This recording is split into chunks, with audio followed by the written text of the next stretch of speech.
Well, she wants me to start over again. I didn't turn my microphone on. Welcome to everybody who's here, but especially our witnesses who have to go to a lot of work to prepare for this, and they have other jobs that they have to do as well. So thank you for your extra work. Before beginning my opening statement, I first want to give a special thank you to my colleague who's here, co-chair of the Drug Caucus, Senator Feinstein, and for both of our staffs, but especially her staff for helping in planning and organizing this hearing. As we all know, Colombia has suffered through internal conflict for over 50 years. The FARC and other guerrilla groups have conducted terrorist attacks and destroyed infrastructure for years. These groups have engaged in kidnapping, extortion to make money, and intimidate citizens. Their criminal conduct has devastated parts of the country. In the 1980s, FARC became a major player in Colombia illegal drug trade. Some estimates show that FARC's current annual drug income is as high as $3.5 billion. Plan Colombia was a U.S. assistance program designed to help fight the drug problems and narco-terrorist groups like FARC. Plan Colombia included a three-pronged approach: aerial eradication, interdiction, and alternative development. The program showed positive results. By 2012, coca production had been drastically reduced, and more importantly, the FARC was significantly weakened. Colombia began peace negotiations with FARC in 2012. Colombian President Juan Manuel Santos agreed to halt all aerial eradication efforts. The Colombian government also agreed to pay farmers to grow alternative crops.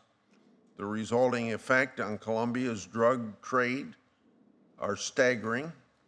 Between 2012 and 2017, coca planting skyrocketed by 110,000 hectares, or if you're an acre person and multiply it by 2.5, about 270,000 acres. The amount of export quality cocaine increased from 270 metric tons in 2013 to 910 metric tons in 2016. Over 90% of the cocaine found on the streets of the United States comes from that country, Colombia. So a strong counter-narcotics program in Colombia is very vital to the security of our country. Both Senator Feinstein and I are very concerned about the direction of counter-narcotics efforts in Colombia. While we all support a strong and lasting peace in Colombia, it should not come at any cost. The massive increase in coca production is troubling.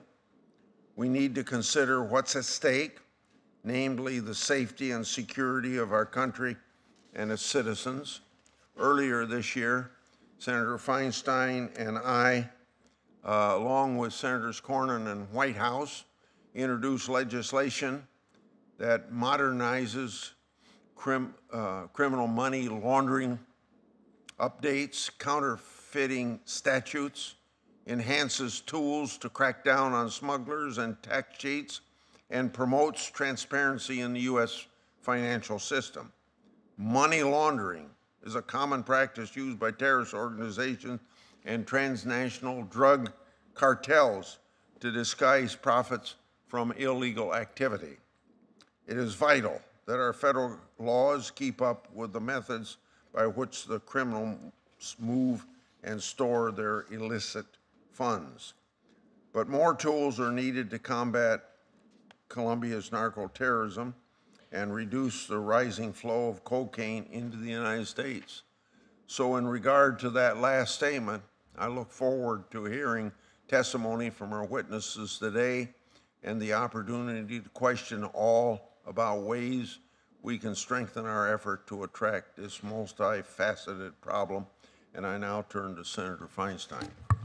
Thank you very much, Mr. Chairman. And I might just say ditto, because it turns out without my having seen your remarks, Mine are very similar. I do want to take this opportunity to welcome our witnesses, particularly Ambassador Brownfield. It's very good to see you back before our committee, sir, and we welcome the others. So I will say what you said, but in my way. The Colombian drug trade has had a deadly impact on the United States, and it fuels the American drug epidemic. Over the past 15 plus years, the United States has invested more than $10 billion in Plan Colombia, with a primary goal of reducing coca production by 50%. This has not happened. Despite the initial reductions and a comprehensive strategy that focused on security, alternative development, and interdiction, today 92% of cocaine found in the United States originates from Colombia. Between 2014 and 16, there has been a 68% increase in Colombian coca cultivation and a 207% increase in cocaine destined for the United States. So it has more than doubled. And that's what these two charts show with specificity. I was astonished when I saw them. I was an early supporter of the plan. As a matter of fact, I was one of the first on the Appropriations Committee that the ambassador from Colombia spoke with me about. And I very much hoped it would be a success. While the country has achieved security gains and has reached a peace agreement with the FARC, at least as it relates to narcotic production, the plan has failed. This has had a direct impact on our country, where demand for Colombian cocaine among some age groups is on the rise. In 2016, there was a 10% increase in new cocaine initiates aged 18 to 25. Nearly 2 million Americans were current cocaine users, and approximately 900,000 had a cocaine use disorder. Cocaine overdose deaths increased by 52% compared to 2015. Moving forward, the Office of National Drug Control Policy, which advises the President on drug control matters, must use its budgetary oversight authority to take steps to both reduce the supply of and demand for cocaine in our country. I'm very concerned that the President's fiscal year 2018 drug control budget request will not allow this to happen. Rather, it recommends an 11% cut for domestic drug prevention programs, a nearly 10% cut for international operations, and those operations support the efforts of the United States and our international partners to address drug trafficking. Interdiction only accounts for $6 billion of the total $27.8 billion requests. And you can look at that map over there and that map over there to see the drugs coming into our country. It's amazing. You can also look at this map and see whereas the land cultivated for coca is down, now national parks are used and the yield is way up. I understand that President Santos ended aerial eradication due to a World Health Organization finding that glyphosate contains cancer-causing carcinogens. But given the dramatic increase in coca production, the Congress must only fund creative, sustainable approaches to interdiction and eradication that will result in significant reductions in coca production. I think we should take another look at this insecticide or this glyphosate, because I understand there is a mixed view whether it is harmful or not, and maybe our witnesses can comment on that. And I was encouraged to learn that both the United States and Colombian governments have begun to increase their interdiction efforts. Yet even with these increases, coca production and cocaine export continues to outpace all seizure and interdiction efforts. The United States and Colombian governments must jointly and aggressively attack the financial networks of those who produce and traffic cocaine, and swiftly arrest and, most importantly, extradite these individuals to the United States for trial and incarceration. There's a reason for this, too. Extradition has helped disrupt organized criminal networks in Colombia for more than 2 decades, and it should continue to be used wherever possible.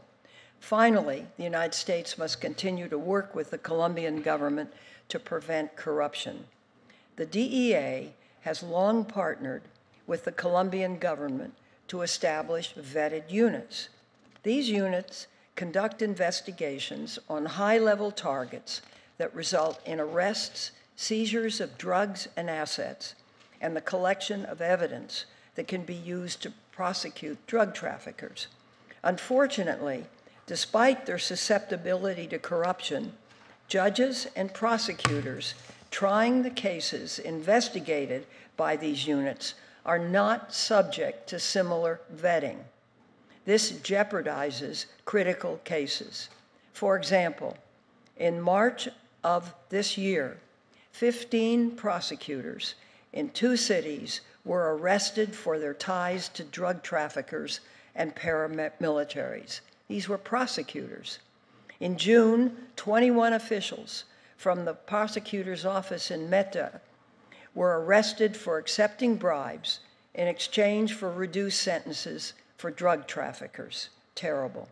And in July, the director of the Colombian Attorney General's Anti-Corruption Unit, the director, was arrested and extradited to the United States on corruption charges. This sends a very loud message of failure. To protect U.S. investments in vetted units and ensure the successful prosecution of drug traffickers, the United States and Colombian governments, I believe, should establish a robust vetting and oversight process for those who are directly involved in trying cases that are investigated by the vetted units. In closing, it's clear that the strategies implemented to date have neither reduced the Colombian supply nor the United States demand for cocaine. Moving forward, we should see that Plan Colombia is failing in its intent. Any continuation of funding for Colombia should be based on interdiction and eradication efforts, which are practical and sustainable. As an appropriator, I won't vote for anything else. Colombia must reduce cocaine production, destroy the places of manufacture, and prevent its export. I'm concerned that Colombia's current proposal focuses disproportionately on alternative development and will fail to reduce coca production, which was the goal of Plan Colombia, after all, when it was initiated in the year 2000. That's 17 years ago, and I remember it well. The U.S. demand for cocaine is our problem. As such, we've got to redouble our demand reduction efforts at home. We've got to intensify interdiction efforts abroad, and we've got to strengthen our international partnerships to target criminal organizations and their financial networks and ensure they are brought to justice. I don't believe for 1 second that the FARC, as I have watched it over 17 years, is going to suddenly become a peaceful, law-abiding institution. Maybe some can in some way be co-opted. But in the long run, as long as there's profit, this is going to continue. I can only say that left unchanged, I believe Plan Colombia is going to continue to fail, and we need to wake up and recognize that and make the necessary changes. Thank you, Mr. Thank Chairman. you for an outstanding statement. Ambassador William R. Brownfield has served as Assistant Secretary for International Narcotics and Law Enforcement Affairs, known as INL, since 2011. As Assistant Secretary of INL, he's responsible for the state's department's programs combating illicit drugs and organized crime, as well as supporting law enforcement and the rule of law. Ambassador Brownfield has also served as U.S. ambassadors to Colombia, Venezuela, and Chile. Mr. Anthony Williams has served as the Drug Enforcement Administration, meaning DEA Chief of Operations, since November 30th last year, 2015. In that role, he commands DEA's global drug enforcement efforts in 220 domestic offices and 91 foreign offices throughout 70 countries, as well as DEA's Special Operation and Aviation divisions. As Chief of Operation, Mr. Williams also serves as the principal advisor to DEA's administrator and deputy administrator on all matters pertaining to daily worldwide operations. Mr. Joseph J. McMenamin currently serves as the principal director for counter-narcotics and global threats in the Office of Assistant Secretary of Defense for Special Operations, Low-Intensity Conflict. In this capacity, he oversees policy development and implementation, resource allocation, and effects measurements for matters involving the Defense Department's efforts to disrupt and degrade national security threats posed by illegal drugs, trafficking, piracy, transnational organized crime, and threat finance networks, and any potential nexus among these activities. Prior to joining policy, he served 32 years as a Marine Corps, retiring as a Brigadier General. Vice Admiral Charles W. Ray assumed the duties of Coast Guard Deputy Commandant for Operations August last year. In this capacity, I should have said 2016, August 2016. In this capacity, he is responsible for development of operational strategy, policy, guidance, and resources that address national priorities.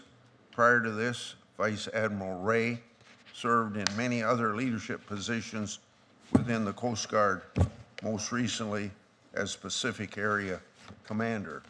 Now, normally we would go left to right, but I want to do it the way we introduce, so we'll start with Ambassador Brownfield. Thank you, Mr. Chairman, Co-Chairman Feinstein. Thank you for the opportunity to appear today to discuss counter-narcotics efforts in Colombia. I begin by applauding the Colombian Peace Accord, ending 50 years of armed conflict, an accord that might have been impossible without more than $10 billion in U.S. assistance provided by this Congress. I am proud of that assistance and partnership. It helped reduce homicides in Colombia more than 50%, kidnappings by 90%. It reduced cocaine consumption in the United States more than 40% from 2007 to 2013.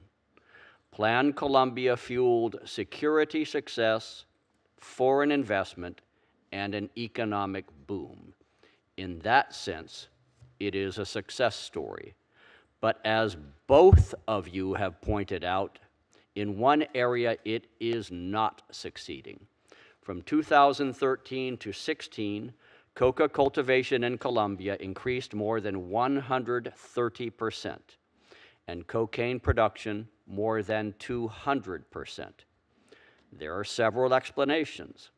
In 2014, Colombia ended aerial eradication. Coca growers learned to plant in areas not subjected to eradication and to mobilize public protest against eradication.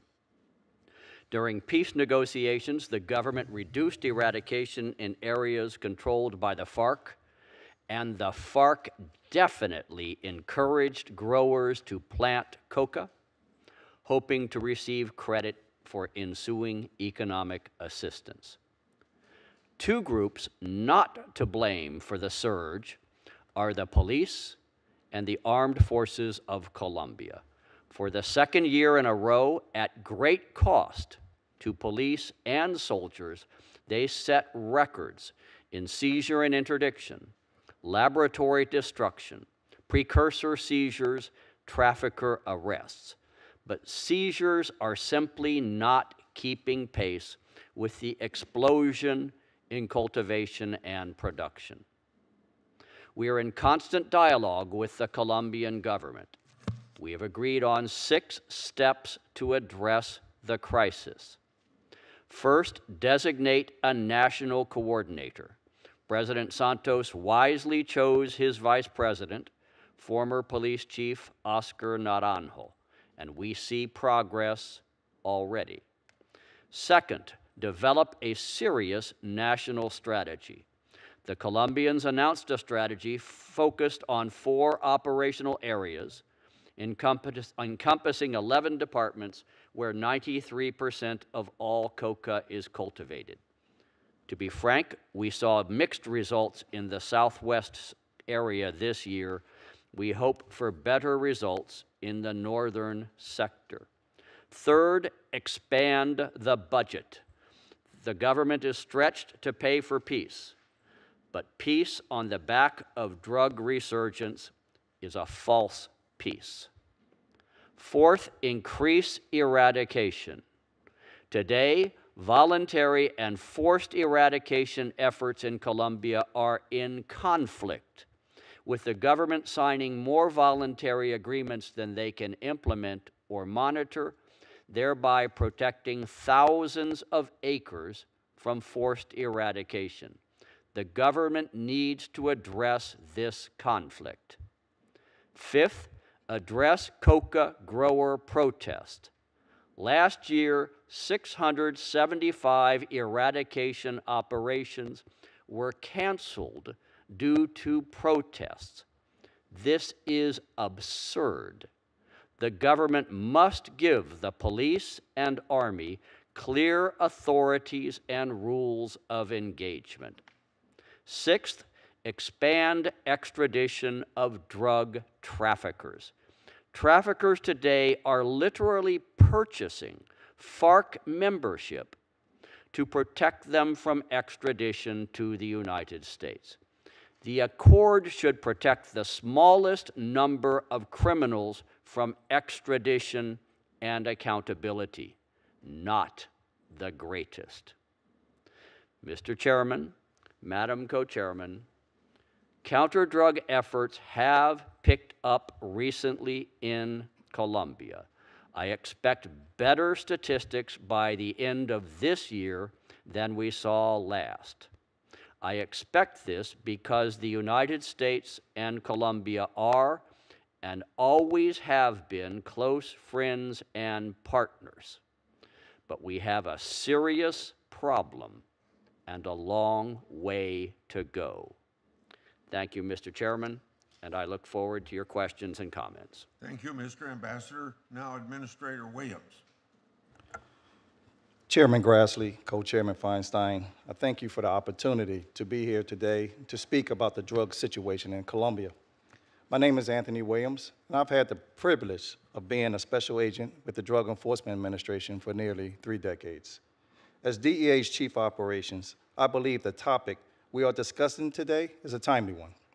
The drug landscape, and specifically the threat of Colombian cocaine, has been rapidly changing in the last several years, and it's critical that every effort is made to mitigate the situation.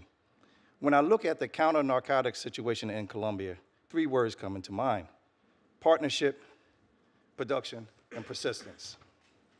The Colombian government, and particularly the Colombian National Police, continue to be one of DEA's best international relationships. For over 40 years, DEA has maintained a presence in Colombia, working closely with our partners to disrupt and dismantle drug trafficking organizations. DEA has worked shoulder to shoulder with our Colombian law enforcement partners in some of the toughest conditions out there. Simply put, they are one of our strongest foreign partners in our shared effort to take down major drug trafficking organizations. Unfortunately, Colombia continues to struggle with conditions that allow coca cultivation and cocaine production and drug trafficking organizations to flourish. Recent increases in coca cultivation and cocaine production are particularly alarming. Colombia experienced a 134% increase in coca cultivation between 2013 and 2016, increasing from over 80,000 hectares to 188,000 hectares. This includes the two largest single coca cultivation rises ever recorded in Colombia between 2013 and 2015, with increases of 39% and 42% respectively. This surge is very troubling and likely foreshadows an increase of importation, abuse, and overdose deaths in the United States. Multiple Colombian-based transnational organized criminal bands, or BACRIMs, comprised primarily of former paramilitary units, are active in illicit drug trafficking. These criminal organizations are remarkably dangerous because they are armed with military-grade weaponry and have experience in guerrilla warfare. The most prominent BACRIM and one of Colombia's largest security threats is the Clan de Golfo. Of particular concern is Clan de Golfo's aggressive targeting of Colombian National Police officers. Specifically, this BACRIM has offered a bounty to anyone who kills a Colombian National Police officer. Within weeks of this announcement, there were dozens of attacks which resulted in the deaths of 8 officers and 2 civilians. So what is DEA's approach to countering this threat? Persistence. As we have done for the past 40 years, DEA will identify, disrupt, and dismantle these organizations in partnership with our Colombian counterparts. DEA offices in Bogota and Cartagena represents our largest international footprint. Our offices aggressively combat drug trafficking organizations' methods of operations by participating in bilateral investigations, intelligence gathering and dissemination, as well as counter-narcotics training. Our excellent working relationship with our counterparts has led to an outstanding level of cooperation and support by Colombian security forces and has continually resulted in a high number of arrests and extraditions. By maximizing the benefit of a sustained partnership between Colombia and the United States, DEA will continue to target the largest and most complex criminal networks trafficking illicit drugs to our country. One final note related to persistence. DEA continues to focus on the largest drug threats in the United States. And at this moment, our largest drug threat is the opioid crisis. But the threat of Colombian cocaine is quickly rising, and we can't let the epidemic of one illicit drug overshadow the pending national emergence of another. DEA, for its part, has and will continue to actively combat the cocaine threat, doing everything we can to prevent another epidemic. Again, my sincere thanks for this invitation to speak at this extremely important hearing. I look forward to your questions and to continuing to work with you and your staffs. Thank you. Now, General McManaman. Chairman Grassley, Co-Chairman Feinstein, thank you for the opportunity to allow me to discuss the Department of Defense efforts to disrupt illegal drug trafficking and associated transnational organized crime in light of Colombia's recent agreement with the Revolutionary Armed Forces of Colombia, or the FARC. I have submitted a written statement, and I'll briefly summarize what I provided. Colombia is amongst our closest partners in the region, and as a result of over 2 decades of sustained U.S. engagement, is now capable of sharing its hard-won lessons with other nations in the regions that are grappling with related challenges. The modernization and professionalism of Colombia's military has been essential to Colombia's efforts to establish security which is necessary for successful counter-drug operations and other government efforts. In addition to being the source of approximately 92% of the cocaine consumed in the United States, Colombia's cocaine trade undermines stability in Central America, Mexico, the Caribbean, and West Africa, and provides vital revenue for terrorist groups and other transnational criminal organizations. The illicit drug trade will continue to present a significant obstacle to the long-term security and prosperity of Colombia and the region. For the foreseeable future, criminal groups are likely to continue to engage in a wide variety of transnational organized crime and are expected to gain influence in areas formerly controlled by the FARC, fueled by continued illicit drug production and trafficking. The high cost of implementation of the peace accord could further strain resources that could support drug eradication and interdiction. Continuing political instability in neighboring Venezuela has the potential to compound Colombia's security challenges while facilitating the trafficking of drugs and other illicit activities on the other side of the border. My office, the Office of the Deputy Assistant Secretary of Defense for Counter-Narcotics and Global Threats, is a single focal point for DoD's counter-drug activities and oversight of counter-drug resources. Our efforts in the department are implemented through the combatant commands, the military services, defense agencies, and are closely aligned with the National Security Strategy and the National Drug Control Strategy. The department provides training, equipment, maintenance, infrastructure, and other support to partner nations carried out by each of the 6 geographic combatant commands, as well as the Special Operations Command. As a lead federal agency for detection and monitoring of aerial and maritime drug trafficking bound for the United States, DoD provides a variety of unique capabilities in support of interagency and international law enforcement, interdiction, and apprehension efforts. In the principal drug transit zone, these efforts are led by U.S. Southern Command's Joint Interagency Task Force South, JIATF South, headquarters in Key West, Florida. These multinational operations have resulted in the disruption of 950 metric tons of cocaine since 2012, depriving criminal networks of more than $9.5 billion in illicit revenue.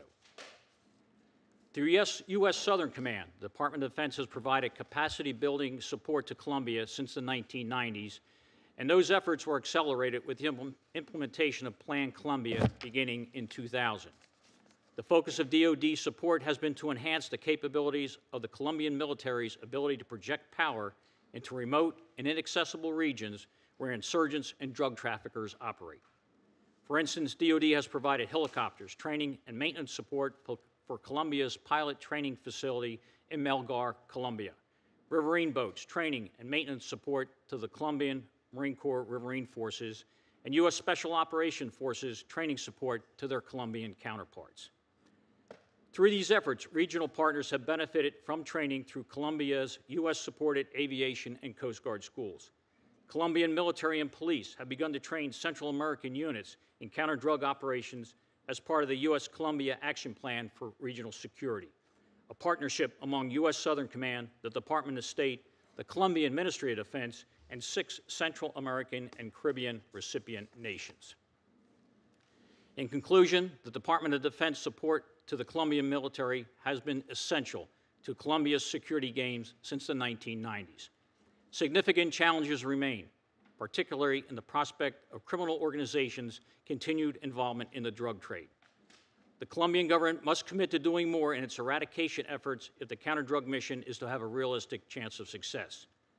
DoD intends to continue its successful and effective partnership with Colombia, our regional partners, and the interagency to disrupt the production and trafficking of illicit drugs, disrupt the finances of terrorists and insurgents, and reduce the destabilizing impact of illicit drugs on other nations in the hemisphere. Thank you for this opportunity to discuss DoD's efforts, and I look forward to your questions and comments. Thank you, General. Now, Admiral Ray. Good morning, Chairman Grass and Co-Chairman Feinstein. I thank you for the opportunity to speak to you today about the Coast Guard's prominent role in international maritime counter-drug efforts in combating Colombian transnational criminal organizations. I'm particularly pleased to testify alongside these 3 great representatives of our most important partners in this fight against transnational criminal organizations. As we sit here today, Coast Guard cutters are on track for another record year in interdiction, highlighting the outstanding efforts of our folks in what we call the transit range, but particularly those serving on board national security cutters homeported in Alameda, California, and Charleston, South Carolina. Their intelligence collection capabilities have raised our ability to take operations to the next level. And we're grateful for this Congress's efforts to recapitalize our fleets, especially replace the 50-year-old medium endurance cutters that do a lot of the work downrange and that will be replaced with our new offshore patrol cutters thanks to your help. The effectiveness of modern cutters is best demonstrated when you look at the work of two of our national security cutters in the last 2 months of Coast Guard Cutter James and Coast Guard Cutter Stratton's. Between them, made over 21 seizures, detained 71 suspects, and 20.3 tons of cocaine. Most importantly, all these seizures are well over 1,000 miles south of our border on the high seas where we in the Coast Guard have the upper hand. As we sit here today, Coast Guard men and women are busy off the coast of Central and South America, launching small boats, helicopters, small unmanned systems, launching in the middle of the night, chasing transnational criminals, pounding through the waves, and pursuing these challenging and dangerous missions. But we believe that we deny the smugglers safe refuge in international waters, and I couldn't be prouder of them. From our perspective, Coast Guard and maritime counter-drug efforts provide 3 benefits to the U.S. in security and prosperity. First of all, our interdiction efforts hit the transnational criminal organizations where it hurts them the most, in their profits. We remove bulk quantities of drugs, what I refer to as Sam's Club size quantity of drugs, measured in tons, preventing them from reaching U.S. markets and deprive transnational criminal organizations of those profits.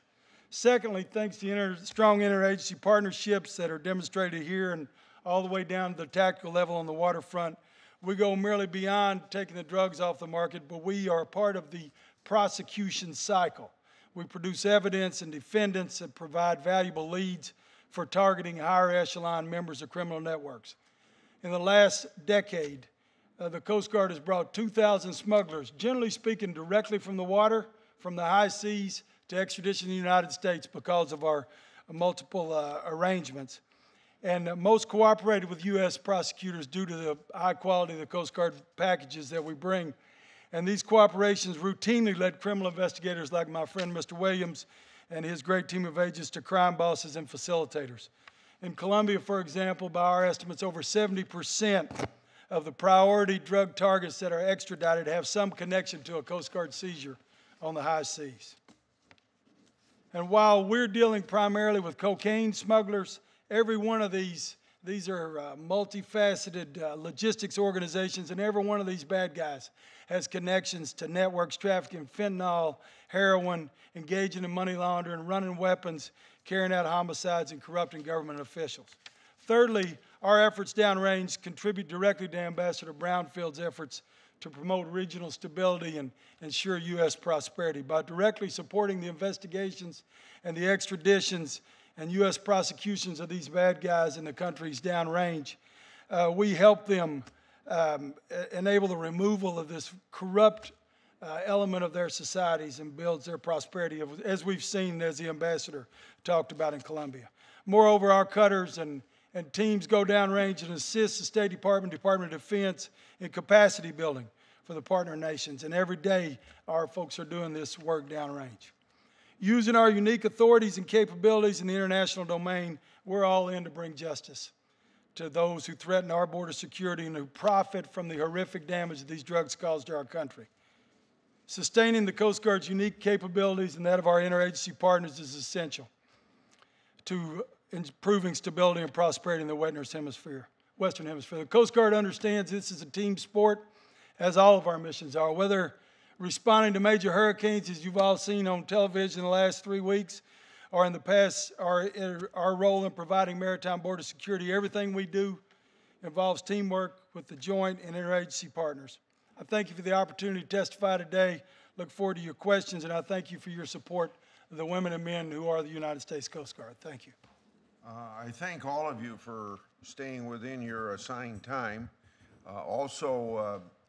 We probably won't be able to ask all the questions we want to ask, and members aren't here, so The record will be open for about a week, that we keep it open. So if you receive questions for answer in writing, then we'd appreciate after that week that you'd answer them as quickly as you can.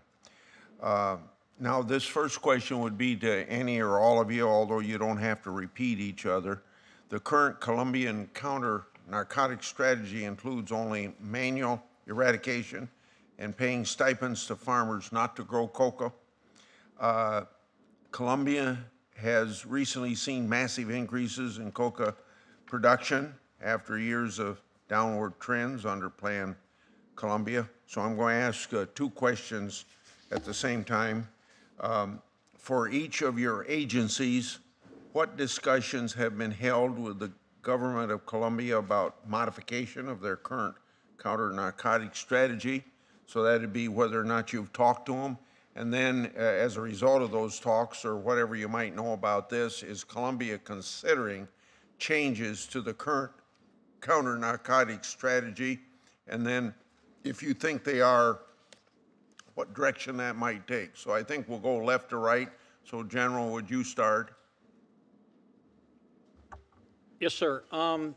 You know, on the CN strategy that they have in our engagement, you know, Admiral Tidd, the commander of Southcom, has routine engagement with his counterparts down in Colombia, stressing the importance of not only this counter-narcotic strategy, but the networks that involve in moving the drugs, whether it's a facilitator, a producer, a middleman, or whatever.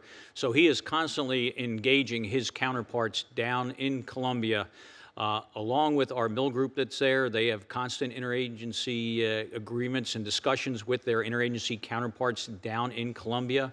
I know the Secretary has a very vested interest in a discussion with Colombia, and that they're a key partner for stability within the region. So there's a constant discussion as to what Colombia can do, how we can help Colombia do more, where they need support from us, whether it's in counter-threat finance assistance, network analysis, intelligence analysis, and training support. That's a constant part of that CN strategy. The changes, you know, the Colombian government has their own decisions on strategy as how they want to pursue. I think that, you know, efforts in the workings with the FARC and whether they're successful or not may have an impact on their strategy going forward. But I would have to, you know, I hate to do it to Ambassador Brownfield, but defer to him on the Colombian strategy and how his organization and the State Department sees this going forward in the future. Okay, Ambassador? Mostly he hates to defer to me, Mr. Chairman. It's not anything that I will say. Obviously we have been in direct conversation with the Colombians on this problem for more than 2 years. In the course of this calendar year, we have gone down systematically 2 times. First in March of this year, leading something that we call the Bilateral Technical Working Group, which I joined, and the Coast Guard Commandant, Admiral Zakumt, was the lead participant. And it is there where we hammered out the idea of this 4-region national strategy and the 6 points that I laid out in my statement that we worked through with President Santos in terms of how to proceed. In June, we went down again, once again with Admiral Zakumt, the Commandant, being in the lead. Our message at that point was, fellas, we've had this conversation before, and we're not seeing the sort of results which we were led to believe we would see. My belief is that what has happened is that the FARC has taken over or created a number of front groups for coca growers. The government, in turn, is negotiating voluntary eradication agreements with those groups so that the FARC has basically captured the process, and we are not getting the results that we want. They have opened their strategy in the southwest, an area known as Tumaco, and the results, I think, were less than what we wanted. What we are trying to do, together with our embassy in Bogota, is to move to the second zone, which is up in the north central area, that we in INL will actually support some alternative development, but our condition is no involvement by the FARC at all, agreements only with the individual campesinos. And then my hope would be, at the end of this year, we would have two models. The model in the South, where they worked their agreements with the with FARC front groups, and the model in the North, where they did not work with the FARC. My hope is we will see that the model in the North works better, produces better results, and will lead to changes and modifications in their strategy and their tactics. That's my hope. I'd like to hear from the last two before I defer to Senator Feinstein. Go ahead, Ambassador Williams. Senator Grassley, thank you for the question. From DEA's perspective, we have two goals. One, we want to make sure that we utilize our resources in Colombia in an efficient and effective way. And second, we want to ensure that we have maximum impact. How do we do that? We have developed strategies, focused strategies to achieve those goals.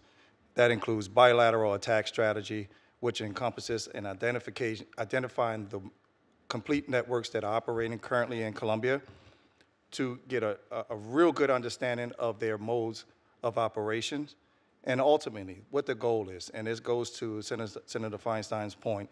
We would like to ensure that those individuals are indicted in the United States, to ensure that they are brought to justice for allowing this poison to come to our country, and to ensure that we have maximum impact. So by doing that, by focusing on these organizations, by ensuring that the intelligence that we gather in Colombia is shared with our counterparts here at the table, ensuring that we have venue in the United States, it offers us a better opportunity to ensure that they are arrested in Colombia and extradited and brought to justice. Admiral Ray. Yes, sir. As Ambassador Brownfield said, our Commandant leads the Interdiction Committee, along with Ambassador Brownfield, traveled in June and met personally with the Vice President in charge of the eradication efforts. And I think the Ambassador did a good job of describing that. On the operational front, what we've done, because we're the recipients of that growing blue line there. Once it gets feet wet and starts moving towards Central America, it's our job to interdict it. And so what we've done is we've increased our cooperation with the Colombian Armed Forces. And I would say it's the picture of as efficient as you can get going government to government. On 37 separate instances this year, we had direct calls. And what that does is it shortens the time that you're waiting on approvals for us to seize a vessel from another country. It really improves the efficiency. And then that in turn improves the speed with which those detainees are extradited to the United States and starts a prosecution cycle. Okay, Senator Feinstein.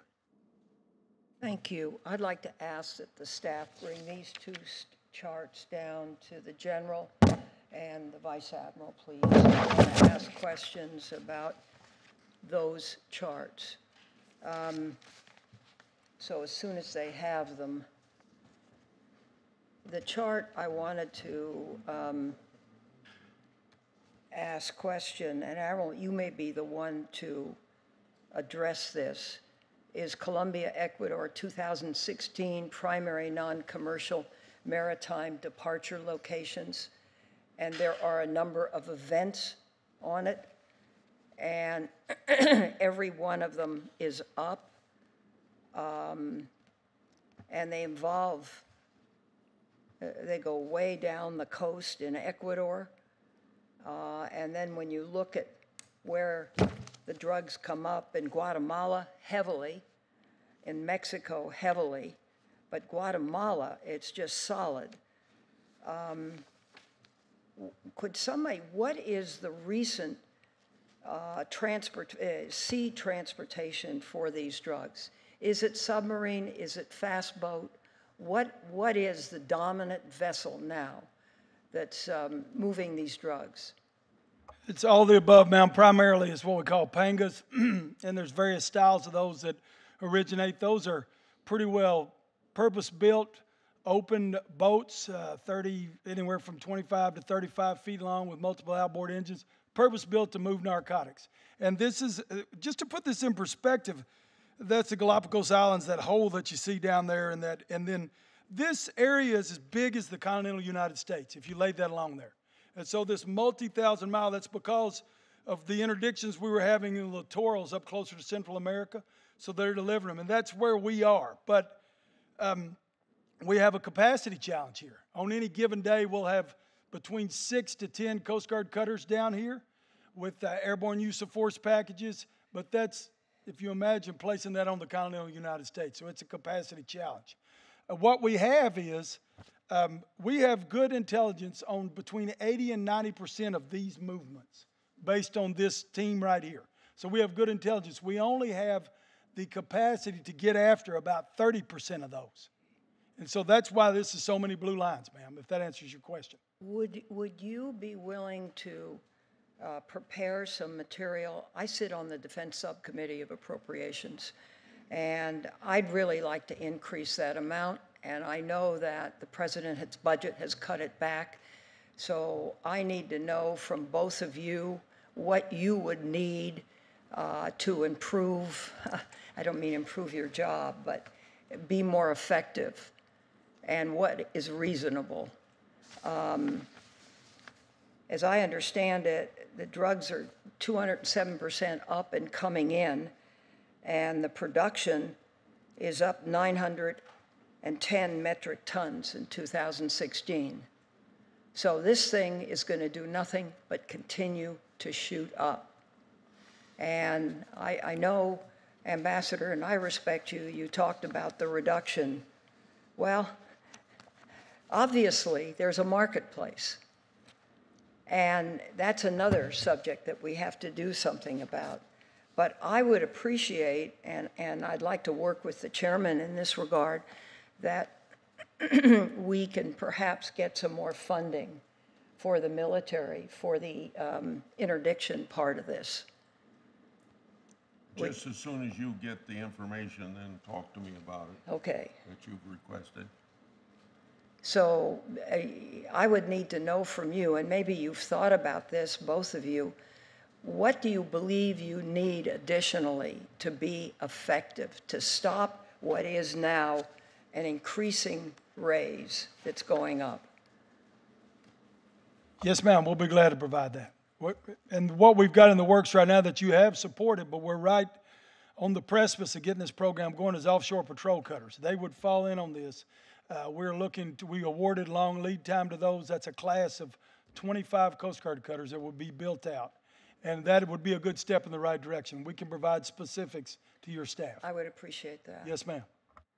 Ma'am, General? as you know, the department faces global challenges, and every combatant command has a requirement for more assets, which we cannot satisfy right now. Everything from Iranian threats, South China Sea, resurgent Russia, all of those are competing for not only ship assets. North Korea, too. North Korea, yes, ma'am. They're all competing for assets, to include ship assets, airborne intelligence surveillance assets. So to say we can provide more surface assets may be a bit difficult.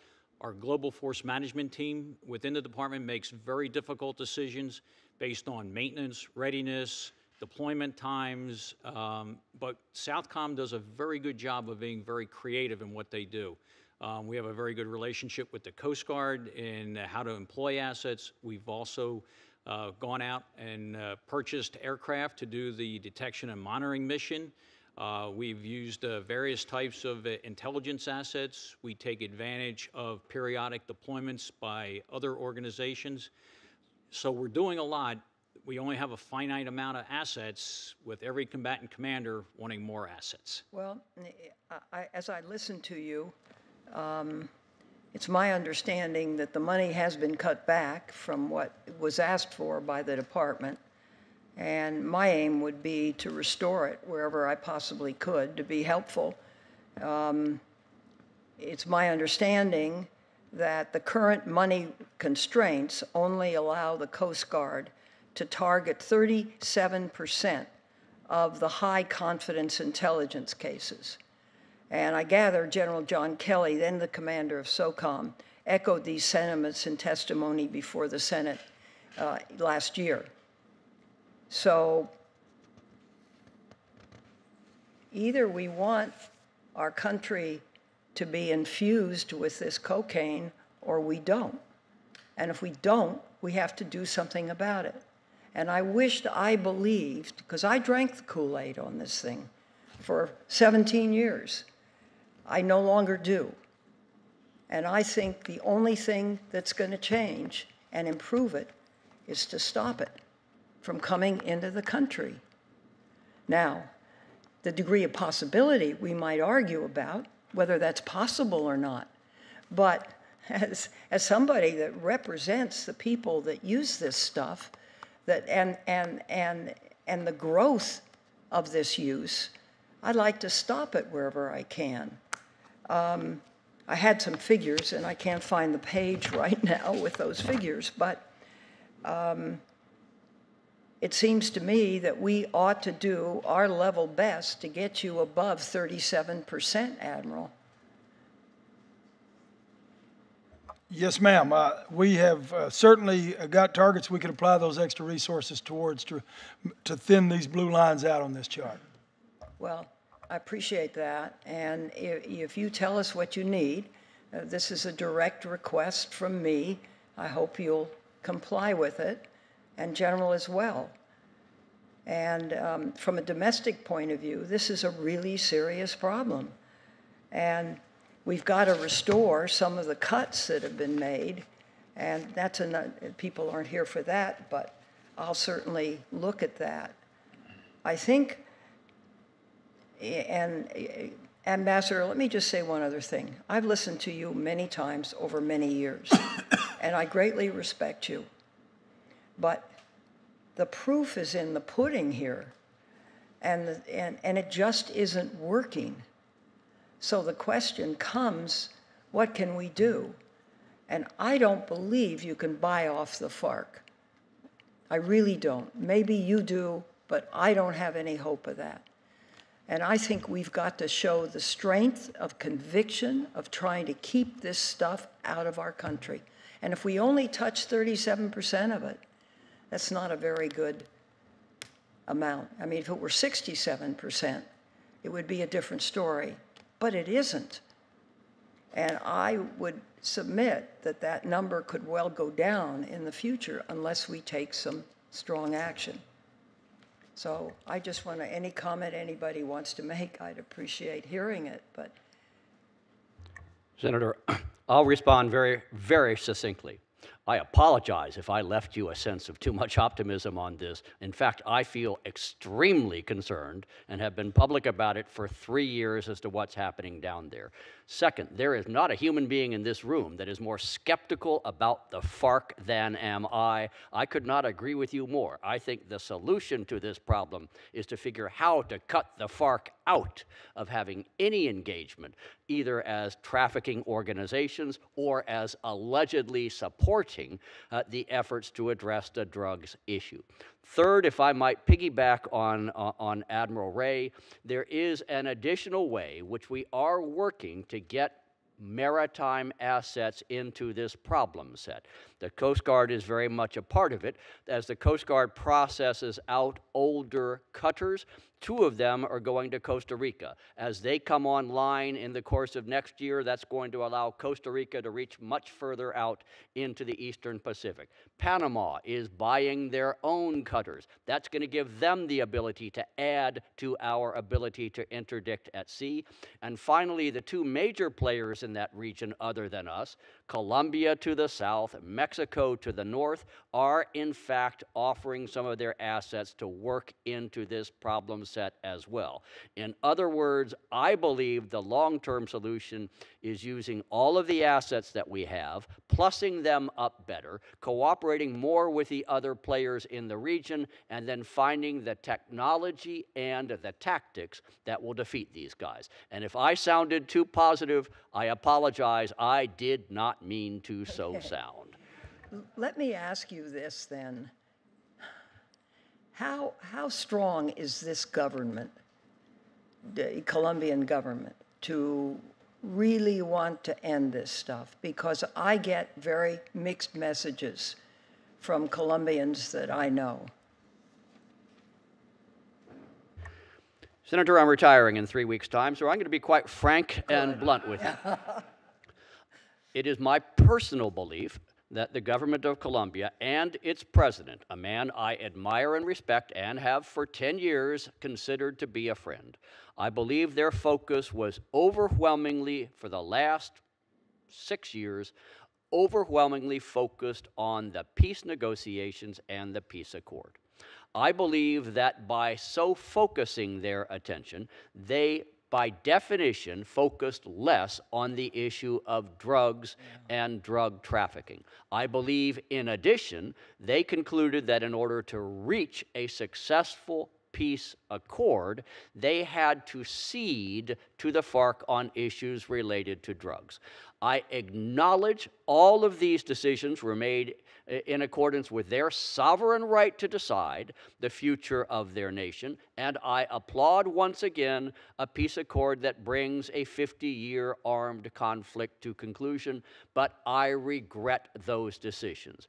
By Constitution, this Colombian administration will conclude in a little bit less than 11 months, and the first round of their national election will occur in, I believe, 7 months from now, April or May of next year.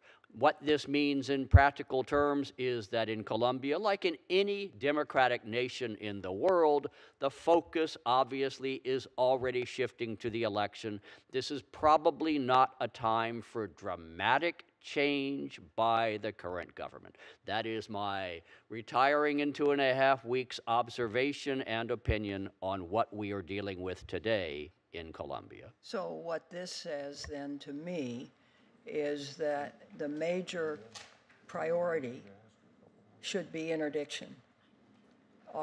And we should ask for our allies in Central America to help and to prevent the drugs from coming in. If we can't affect the necessary changes internally, then they have to be external, but we have to do it. I would add to that analysis, Senator, I would say, first, yes, interdiction, because we have a much greater ability to control. They are largely our assets, our technology, our intelligence managed through JADF South by our coordination mechanism. But I also believe we should use what we already have on the ground and get greater value from it. I repeat, the Colombian National Police and the Colombian Army actually are terrific partners. They have not been able to do this alone. We should find ways to help them do more, because one of the lessons I've learned in 38.5 years in this business is that in order to have long-term impact, you have to hit all elements of the drug trafficking continuum or chain. We cannot just interdict our way out of this problem. Eradication has to be part of it. Alternative development has to be part of it. Taking down the criminal organizations has to be part of it. Money laundering and illicit finance has to be part of it. You have to address all of them, but I agree with you, right now, that link in the chain that we can have the greatest impact on would be the interdiction link. Thank you. Thank you very much. Thank you, Mr. Chairman. I really appreciate the discussion that Senator Feinstein's had, and it preempted some questions I was going to ask you. So let me just ask Ambassador Brownfield his opinion on one issue, and then we'll let this panel go and call the second panel. I want to talk about the political turmoil in Venezuela as it relates to Colombia. I'm concerned that the destabilization in Venezuela will have a negative impact on the Colombian peace process. Now the question, what does the consolidation of narco dictatorship in Venezuela portend for Colombia in its peace process and the ongoing threat of transnational organized crime? I'll take a bite at that, Mr. Chairman, with some degree of pleasure.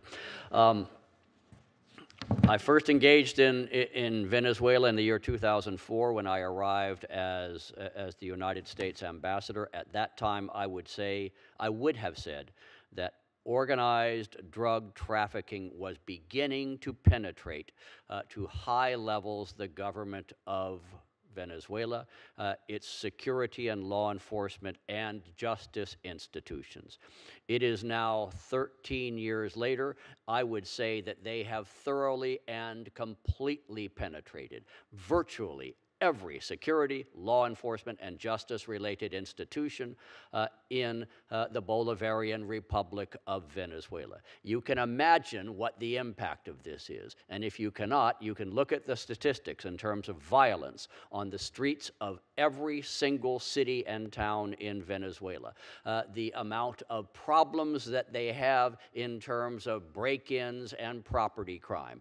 The fact that, that people either go completely unarrested or when arrested are left in jails and detention centers for years without processing charges. We sometimes lose sight of this because we are also looking at the inability of the overwhelming majority of the population to get enough food to feed themselves, the complete breakdown of the medical system, and therefore the inability to have medicine or medical care, the fact that the economy is now in a tailspin and inflation is at a level that has rarely been seen in the world at all, but there is no doubt whatsoever that in my opinion, that one organization is profiting from this, and that is the drug trafficking organizations of that region. What does it mean in the long term? It complicates the ability to find call it a reasonable landing in Venezuela when the likely collapse occurs. It makes it difficult for the government of Colombia or any of the other neighboring governments to know who they can deal with or talk to in Venezuela because of the penetration of drug trafficking. It makes it harder for us, for Admiral Ray, for the Chief of Operations Williams, for General McManaman to figure how to work our own drug strategy with Colombia when they share a 1,000-kilometer border with Venezuela, a country that has been thoroughly penetrated by drug trafficking organizations. It is a big problem. Venezuela also is a gigantic problem, and there will be no long-term democratic prosperous and secure solution in Venezuela until there is a solution to the drug trafficking organization presence in the country as well. Believe that. Thanks to all four of you. I appreciate very much your cooperation, and we look forward to the information you promised and look forward to any sort of answers that you give us. Thank you very much. Now I'm going to call our second. I'm going to read while they're leaving and to save time. Our first witness is going to be Ambassador Roger Noriega. He is visiting fellow at the American Enterprise Institute for Public Policy Research and managing director of consultant firm Vision Americas LLC. As Assistant Secretary of State for the Western Hemisphere Affairs, Ambassador Noriega managed a 3,000-person team in Washington and 50 diplomatic posts to design and implement political and economic strategy in Canada, Latin America, and Caribbean. As U.S. Ambassador to the Organization of American States, he coordinated complex and sensitive multilateral diplomacy in a 34-member international organization to bolster trade, fight illicit drug, and defend democracy. Our second witness today is Mr. Douglas Farah, President of IBI Consultants, LLC, and Senior Visiting Fellow at the Center for Complex Operations at the National Defense University. Mr. Farah works as a consultant and subject matter expert on security challenges, terrorism, and transnational organized crime in Latin America, both for the U.S. government and also in the private sector. For decades, Mr. Farah worked as a foreign correspondent an investigative reporter for the Washington Post covering civil wars in Central America and the drug wars in the Andean region. We will start with the ambassador. Thank you. Thank you very much. Good morning to you senators. Thank you for the opportunity to share with you my thoughts on how the United States should adapt its well-established counter-narcotics efforts to respond to significant developments in Colombia. This is a very important topic for me, having worked for Congressman Ben Gilman for 4 years and Senator Helms for 4 years. Obviously, I'm consider this one of the most important tasks that the United States has to protect the American people from this scourge. Senators, much of what has been accomplished by Colombians with pivotal U.S. support is at risk today. Colombia's pursuit of a peace agreement with guerrilla groups involved in narco trafficking has had a drastic negative impact on its counter-narcotics performance in recent years. These consequences, frankly, were wholly predictable. Unfortunately, U.S. diplomats did not counsel our friends in Colombia against making peace at any price, and did not react effectively as Colombia scrapped aerial fumigation of illicit crops, cut security spending, curtailed military operations, and ended extradition of guerrillas accused of crimes in the United States. Frankly, at a time when that peace process needed umpires, we became cheerleaders. Going forward, decisions made by President Juan Manuel Santos and by his successor, who will be elected next year, will determine whether Colombians will recover lost ground in controlling the production of coca, defending the rule of law and democracy, and invigorating security operations against criminal groups. Doing more of the same or merely tweaking our tactics on the ground in Colombia is not enough, however. One problem is that Colombia's neighborhood is tougher than ever. In the last 15 years, leftist regimes in Bolivia, Ecuador, and Venezuela have openly defied the U.S.-led counter-narcotics agenda. In production zones and along transit corridors, well-financed criminal groups operating across national borders have corrupted public institutions, damaged security, destabilized governments, and undermined economic growth. Back in Colombia, few would deny the significant benefits derived from having a 7,000-person army end its 50-year terror campaign against the Colombian government. However, some of the concessions made in the November 2016 peace accord have created a new set of challenges. Many Colombians share the concern that the peace agreement undermines the rule of law in their country by failing to hold ex-guerrilla commanders accountable for gross violations of human rights and for other serious crimes. The provisions allowing them to form a political party and to take seats in the Colombian Congress are particularly controversial. Concerns over the peace process are compounded by the FARC's willful obfuscation regarding its financial assets. A 2012 study by the Colombian government estimated that FARC's drug profits at that point had reached $10.5 billion. Late last month, the FARC has issued a declaration of a mere $332 million in assets, including less than a million in cash. So this is supposed to be one of the largest cocaine smuggling organizations in the world that really didn't make a profit, which is hard to believe. Many suspect that the new FARC political party intends to tap its illicit fortune to gain an unfair advantage in the political process. Regarding the 200% surge of potential cocaine production, the government is pinning its hopes on crop substitution and manual eradication.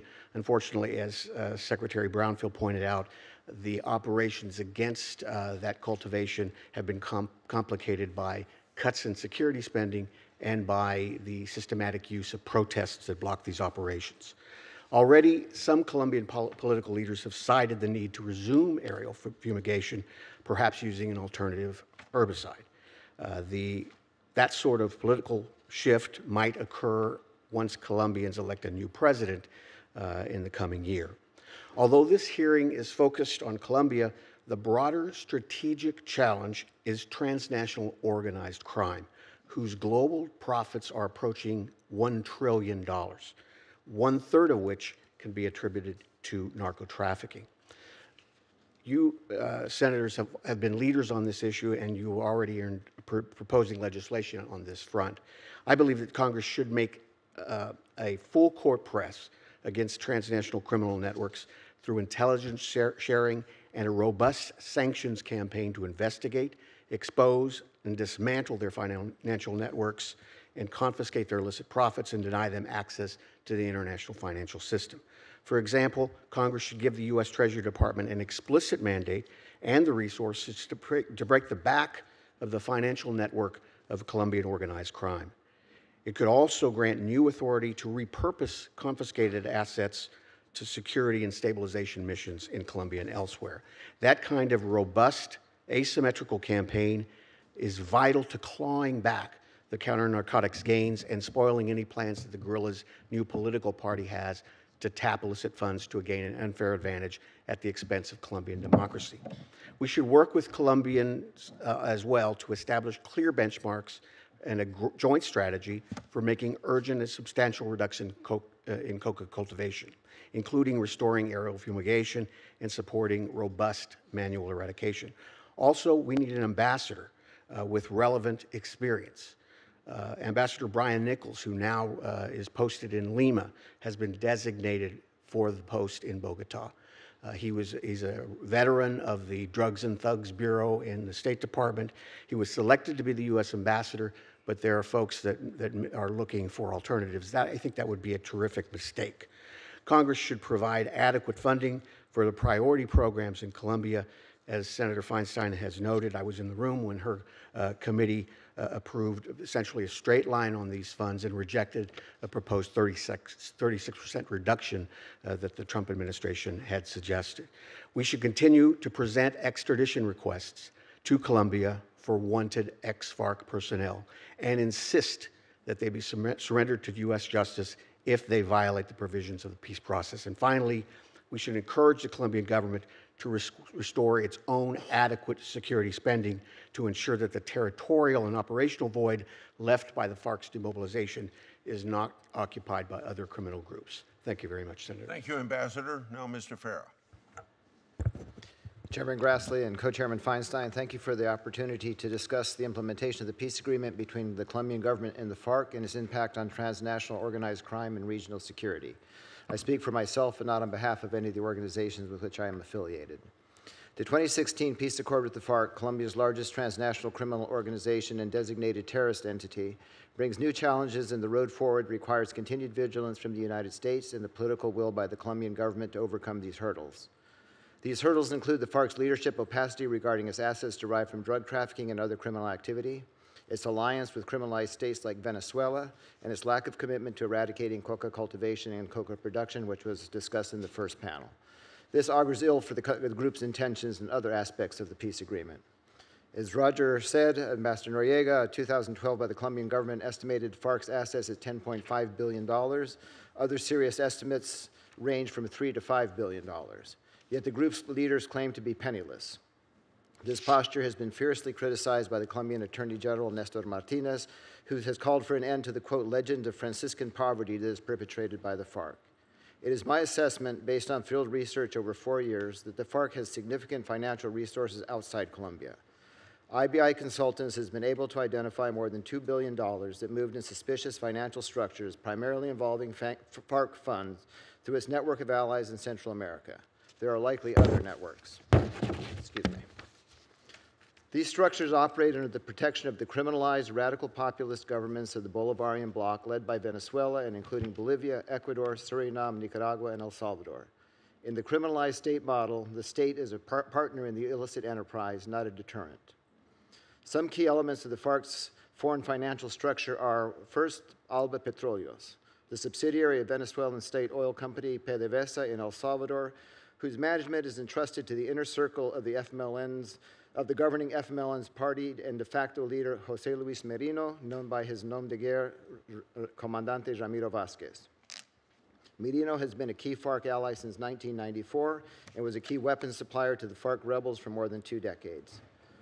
Another entity is Albanisa, the PDVSA subsidiary in Nicaragua, controlled by the inner circle of the governing Sandinista party and its leader, Daniel Ortega. Like the FMLN and Merino, the Sandinistas and Ortega are longtime allies of the FARC. And third, a network of dissident FARC commanders who were reportedly expelled from the FARC after refusing to accept the peace agreement, but in fact remaining tied to the FARC leadership. These commanders control most of the FARC's illicit revenue sources.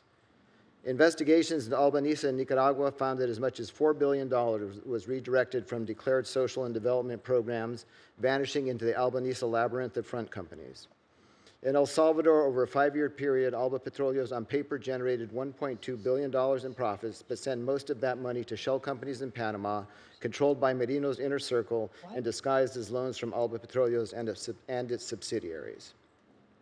Alba Petroleos and Albanesa set up nearly identical networks of companies, everything from solar panels to airlines, but the origin of the funds of these multi-billion enterprises was intentionally hidden. In a rational economic world, the drastic cutbacks in Venezuela in oil shipments, coupled with the fact that the price of oil fell to below $50 a barrel, would lead to economic collapse as it did in most of the Petro-Caribe nations. However, both Central American Alba groups underwent remarkable and inexplicable economic booms. This type of economically irrational behavior is generally seen when illicit money is being laundered into financial systems. There is significant evidence that the vast funds washing through the Alba Petroleos, Albanesa, and its scores of subsidiaries, scattered from El Salvador to Gibraltar, from Panama to Nevada, are at least in part significant amounts of FARC resources being laundered into the world's financial system. Given the decades of trust among Ortega, Merino, and the FARC Secretariat, this infrastructure is ideal for moving FARC assets to safe harbor. Another complication in the peace process is the so-called FARC dissidents.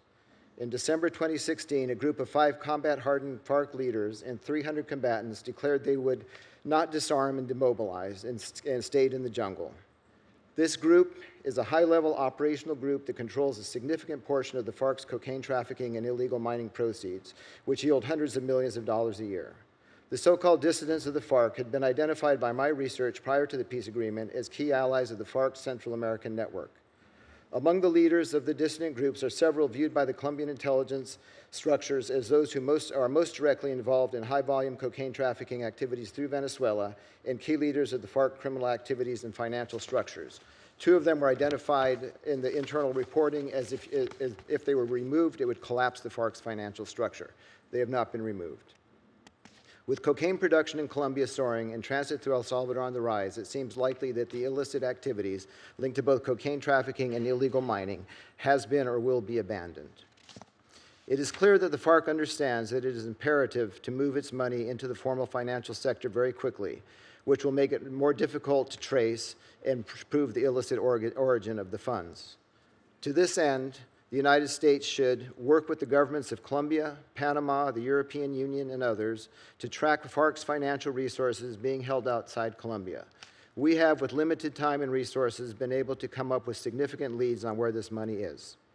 Fund and support the efforts of the Treasury Department, the Drug Enforcement Administration, and other law enforcement agencies to pursue and sanction the Central American and Venezuelan criminal networks allied with the FARC that pose a serious challenge not only to U.S. security interests, but to the survival of the rule of law and democracy in Latin America. And finally, maintain the designation of the FARC as a terrorist entity until it fully complies with the peace agreement, including full financial transparency, effective collaboration on the eradication of coca, and a complete separation from criminal activity led by the dissident groups and others. Thank you.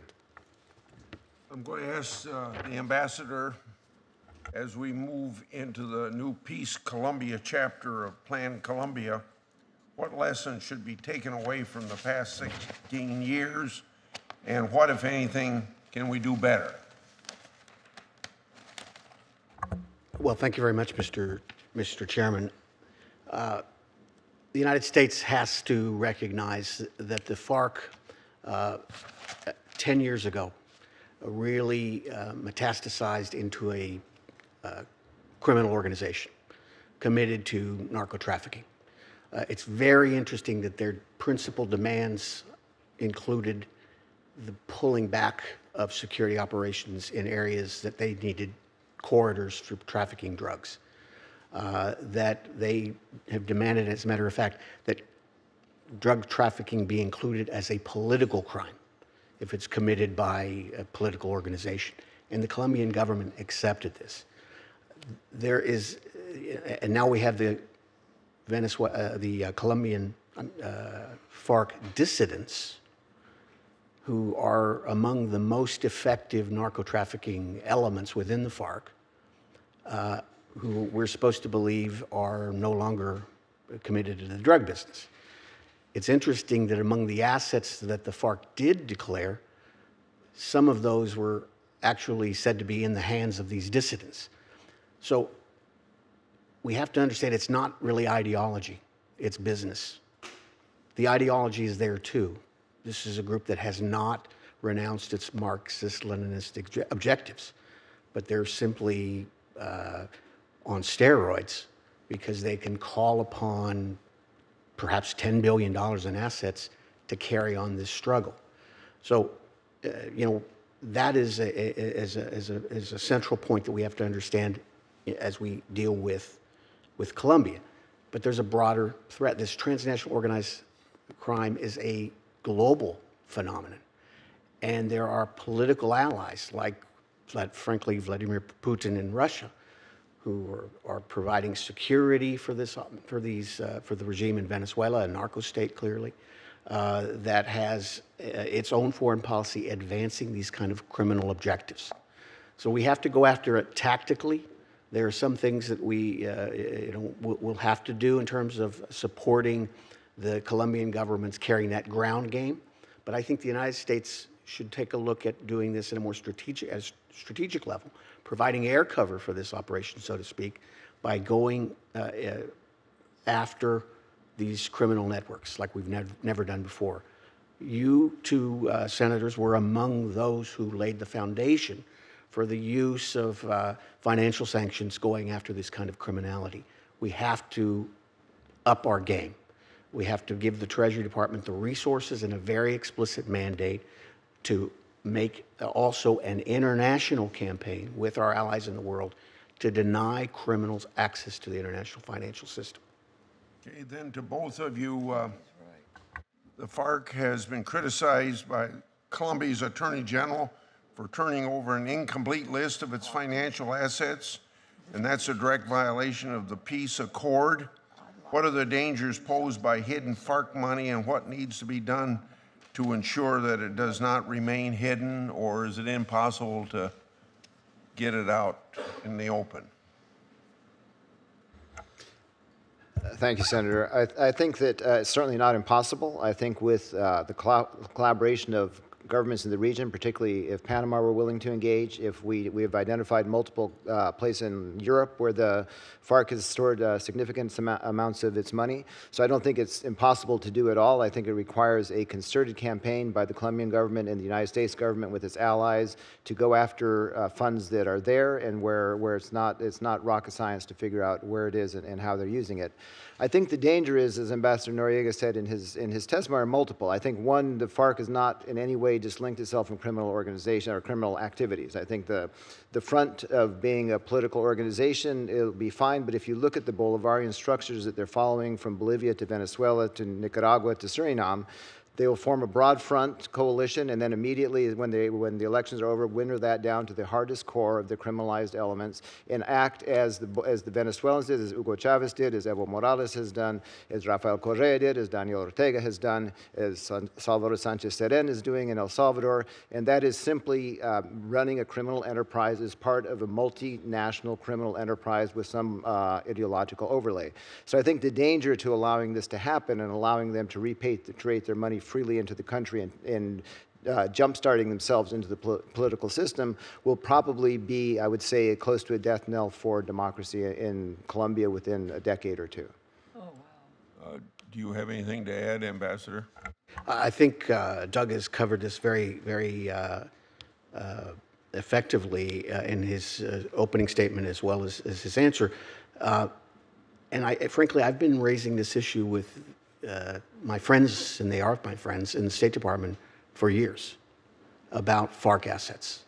Because Mr. Farah came and told me years ago that the FARC has a plan. And they had a plan from when Jose Luis Merino, this guy who helps run the narco state in El Salvador, went to the jungles and consulted with the leadership of the FARC and said, go into the drug business, I'll squirrel away these assets for you, and when you transform into a political movement, I'll repatriate these assets.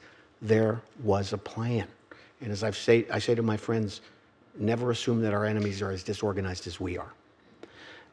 And the State Department and the other agencies simply have not done enough to find these FARC assets. Maybe because of our earnestness in support of the peace process, we didn't want to find this money, but it's absolutely unacceptable now that we don't go after the FARC resources, identify where they are, start with Jose Luis Merino's his financial network, and you'll start to pull the strings and see where these FARC assets are. One final point. I don't think we have to wait a year for a new president. Juan Manuel Santos is a decent man. Confronted with the facts, confronted with the fact that they've lost traction in a very dangerous way in this drug fight, and recognizing that he's got his peace agreement, he can be asked to go after, to launch a serious offensive after these assets and to up financial security spending so that his army has the resources to finish off elements of the FARC that have not engaged in the peace process and other criminal organizations that are trying to fill the void that the FARC is leaving behind. I want to answer one last question to Mr. Farah, and without giving you all about the Feinstein-Grassley bill on updating the criminal money laundering and counterfeiting statutes to promote transparency of our U.S. financial system, what are the most critical, important, and effective lines of efforts that the United States government and its agencies can undertake to dismantle the FARC illicit financial network and seize the funds? Thank you, Senator. I'd say one of the first things is to look to places in the United States where we know that they invested money, particularly in Nevada and Florida, where they have, where their front groups have built numerous companies identifiable with the names of some of their key people on the boards, et cetera. And we've done nothing to either shut those operations down or trace where the money came and went. So I would say, first off, with their U.S. infrastructure, and we know who is directing it. In the case of Jose Luis Merino, it's his brother who comes to the United States and does that, and other front men. So I would say that would be the easiest and quickest way to do it, to make a dent. I think the second thing one needs to do is really get FinCEN and OFAC and others in the Treasury Department who have the authorities resourced up so they can deal with more than just the Middle East conflicts, Iraq and Afghanistan, et cetera, North Korea, and be able to focus, because they simply don't have really the personnel and the resources now to move downstream to these things which are considered secondary. But when you look at the volume of money moving through these groups, as I said, we believe in the network we were looking at least $2 billion, which is not chump change, that they could make a quick and easy dent simply by having the resources and time to look at the banks that we know are involved and the accounts that we know are involved. And third, I think that one of the things that is most useful and has a very sobering effect on people is reinstating something that Ambassador Noriega has talked about, taking away people's visas suspected in being involved in these networks, because many of them that we have traced are either have U.S. green cards or multiple entry visas, and they come and go to carry out the business of these criminal networks with absolutely no impediment at all. And I think that identifying them and being able, revoking the visas and visiting privileges to the United States would be relatively easy to do on a handful of key people and have a significant impact. Senator Feinstein. Well, thank you both for your suggestions. Let's talk more about the FARC for a moment. Have any FARC been extradited to the United States? In the last 2 years, Senator, the Colombian government implemented a policy of not surrendering people who are part of the process, the peace process, to the United States. Well, we've had at least, I'm sorry. No, I was just going to, you know more about this than I do, but I have watched what was called the Tijuana cartel, the Arellano Felix brothers. They murdered judges. They murdered over 100 people. I mean, it was dreadful. They got extradited, brother by brother, tried in the federal court in San Diego and incarcerated. And it was the end of the cartel. Now, others have moved in. That's not to say it was a win-win, but it seems to me that any government that agrees to a non-extradition treaty with the corruption that obviously exists there is a problem.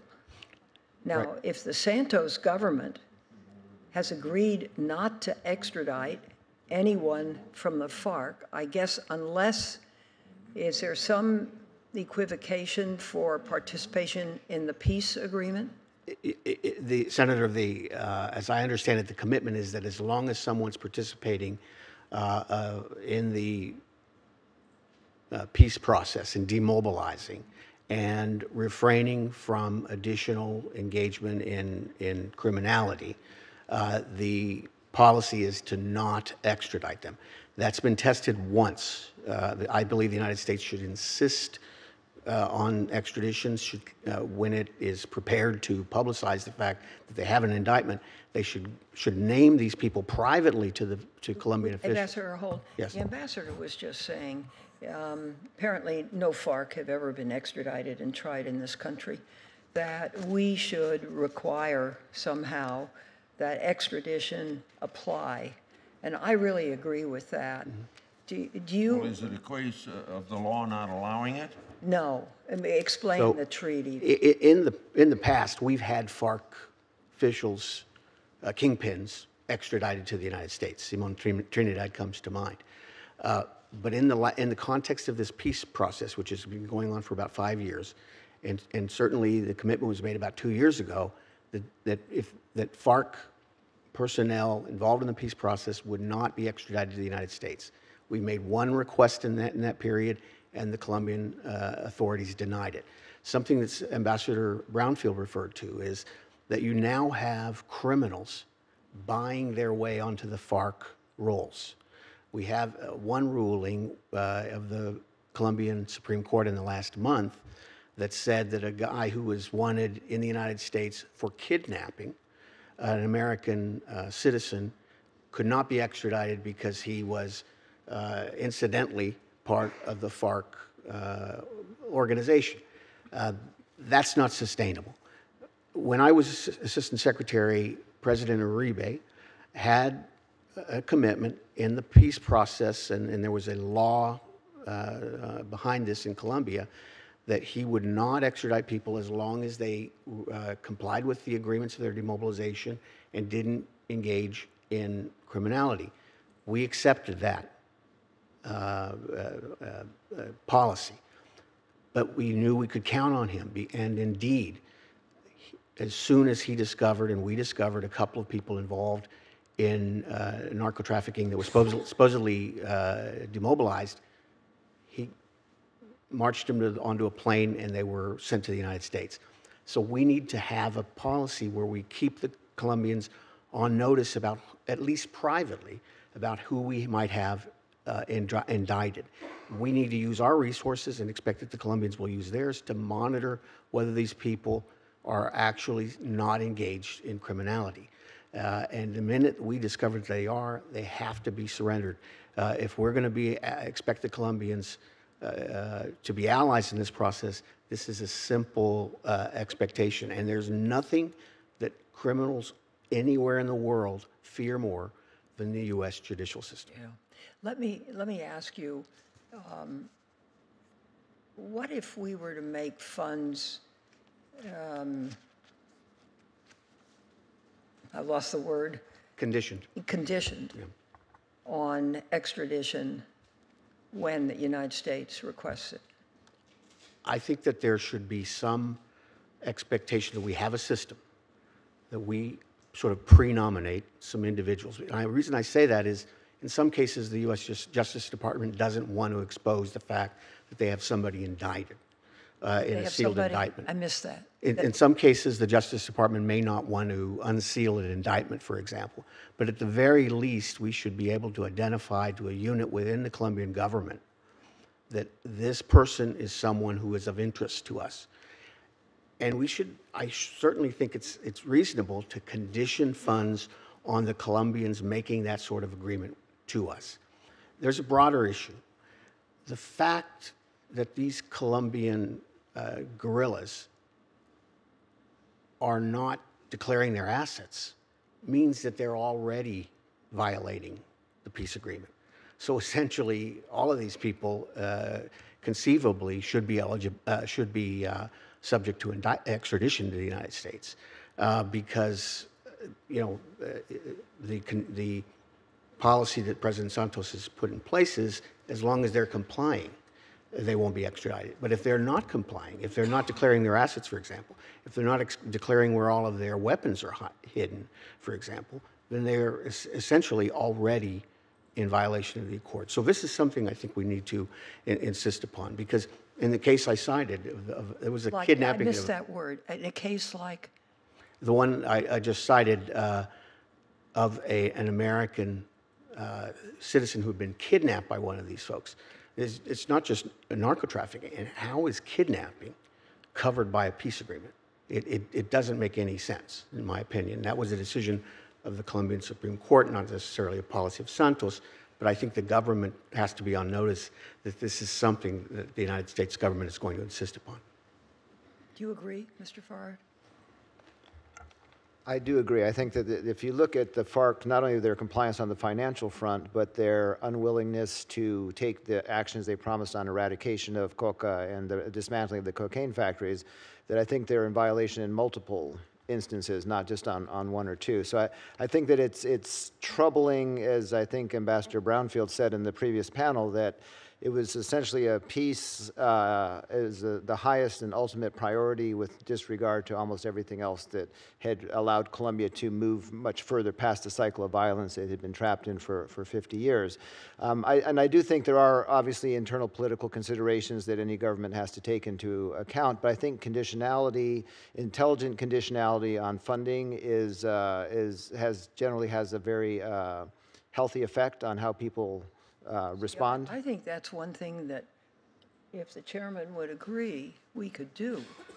Right. I don't know how anybody supports, with the amount of drugs that comes in under FARC auspices, that they are exempt from extradition, or should be exempt from extradition. Well, I think that also if you look... Let me respond to her that have your staff and my staff get together how we can pursue something along that line.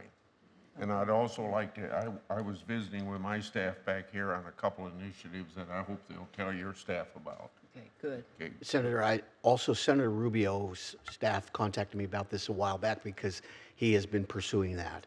And at the time I found from my conversations with friends in the State Department that there were 19 FARC kingpins or leaders, commanders, who we had indictments against.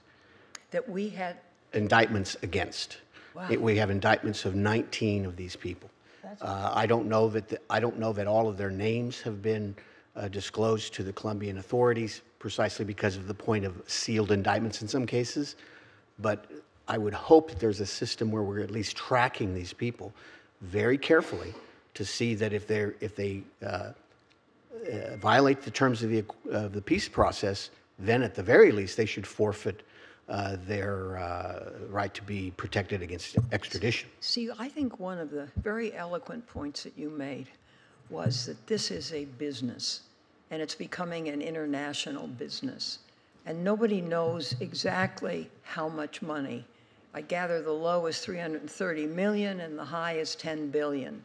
And how that money is handled, how it is laundered, what is done with it. And if there are 19 indictments that we have against FARC leaders, that's where we should go. I mean, we have to send a message that this has to stop. And if we allow it to continue and allow the leadership of this cartel to continue, we'll never succeed. Senator, I would just add to that it's not just the FARC internally. That's why the external structures are so important. The Central American structures operating under the protection of the Salvadoran government. Speak as slowly I'm as you sorry. can for us slow people. I apologize. Okay? Or at least me. I have that habit of speaking quickly. I think that the external network, outside of just the FARC commanders you're looking at, is incredibly important as well. They're operating under the protection of the Salvadoran government and the Nicaraguan government directly, and it's a state-to-state enterprise, or a state enterprise with the FARC, where these states, these governments, the leaders of El Salvador and Nicaragua are directly handling FARC funds and helping them move it to safe harbor. So I don't think you can focus simply on the FARC internally, although that's very important. They've gotten most of their assets out of Colombia. They have moved multiple billions of dollars into Central America, then onto Panama, then onto Gibraltar, into Nevada, into Florida, into the Philippines, into multiple places where we've been able to track them to, into the multiple, over $2 billion of what we are quite confident we could show that originated from the FARC and are now out there. Oh, so you can document $2 billion? I think we could, yes, ma'am. Could you do that for us? I have had conversations with both your staff in the past looking at some of that, and I'd be happy to go through that in more detail with you in maybe a different setting. Include my staff in that too, Yeah. if you would. A question, of these 19 people you've talked about, do we have extradition requests pending on those 19 indicted individuals? It's my understanding that we don't. I don't believe that we have. I think that we may have some pending extradition requests with the Colombian authorities. I'm not aware of that. The number I got was sort of a private number. Of course, I didn't get names, but it just gives you an order of magnitude that there are people that we would ask for if we thought we could get them. When I was Assistant Secretary in the case of President Uribe, we still asked we still requested the extradition, understanding that the Colombians had a policy. But that's their business. But we asked for them, and we should continue to do that with in the case of Colombia today. I really think this is a way to go. I think this sends a very loud message that we're not going to be played around with. And as long as they know there are budget restraints on our interdiction, we can only do 37% of it. They can continue these numbers, 910 metric tons produced of export quality cocaine in a year. Nothing we say makes a difference. So I think that the United States needs to get tough about it. What's particularly tragic is I that know we. that. We'll proceed. Okay. What's particularly tragic is that we got the numbers down, and now they're back up. Yes. And so these policies make a difference. And let me just return to one. I know I'm talking too much, but at the end of the Cold War, we pulled back. Our enemies then, their principal target was democracy. Today, our enemies have sort of made common cause with this transnational organized crime. I'm talking about Russia and others. And their target is the rule of law. Well, we do that pretty well here in this country. And again, there's nothing they fear more than the inside of a federal penitentiary or even within the court system, because they can't bribe that judge, they can't bribe that prosecutor. And that's that sort of asymmetrical approach that we can take to carry this fight to them. Well, you know, when I saw your last name, I thought of a certain gentleman in Panama prison. Right. Or from Panama. Yeah, I worked for the Reagan administration then. It made sure everybody read my memos when they saw my last name. Thank you. No, I don't. This has been very helpful, though. Thank you both very much. And thank you as well. We appreciate it, and we would also appreciate the continued follow-up as we've talked about just now. Meeting adjourned. Good.